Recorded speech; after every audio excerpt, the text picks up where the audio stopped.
I once heard it said that, public speaking is feared more than death by some people. I would go the step further and say singing in public is even more feared by many people.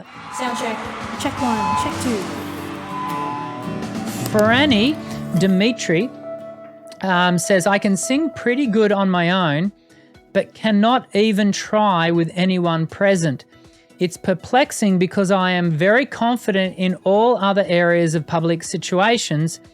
Any advice, please? I once heard it said that, public speaking is feared more than death by some people. I would go the step further and say singing in public is even more feared by many people. And I think it's in part because of that which we in Western cultures have assigned or attached to this singing thing and this expectation for perfect pitch, as we were talking about just before. There is a process that I think it's important for us to go through, and it's one of part desensitization, so it's exposure therapy, for the want of a better word, but it's doing that with the support of a singing teacher. And the reason why I'm advocating for the support of a singing teacher is because when you're working with a singing teacher, they're providing you that encouraging feedback.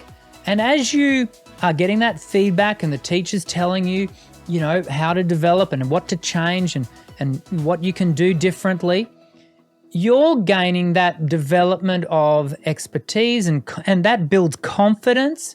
And in doing so, you start to go, okay, I'm getting a bit of a better handle on this. And so when you do then come to singing publicly, you're not just stepping onto the stage and opening your mouth and hoping for the best.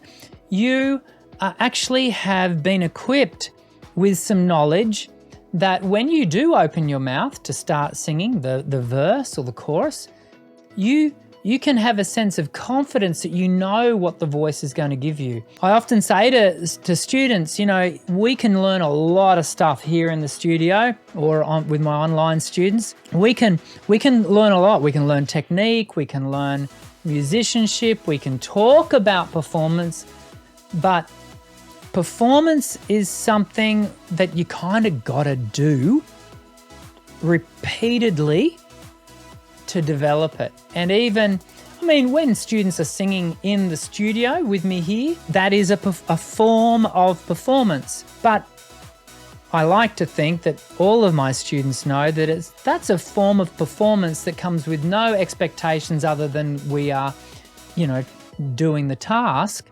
But when we obviously step onto a stage, then we know that performance comes with a whole range of other expectations that we have placed on ourselves and that we perceive are being placed on us from others, that is the audience. I encourage you to take opportunity firstly to get some singing lessons if you can. And if you can't, then the Voice Essentials community here through the Facebook community, which I encourage you to be a part of, but also doing my online courses, you'll build confidence in what you're doing, but then take the opportunities to then perform and don't place any expectations on yourself other than stepping up and doing it. And for the first number of times, that's the only box that you need to tick. And when you hop off, don't make a reflection of, was that good, bad, or ugly? No, just go tick, done. I did it. That's what you want to be able to do to start. And then as you become a little bit more exposed to the experience, as that heightened, sense of anxiety starts to subside, then you can start to make some qualitative reflections on what you're doing. If the anxiety doesn't subside, and in fact, more often than not, when that's the case, the anxiety simply escalates with a number of experiences, that can be an indicator that you might like to talk to a therapist, a psychologist about that, because there might be something else there that you're not even consciously aware of, that you might want to talk to someone, and a skilled psychologist, a clinical psychologist, can be a good person to do that with.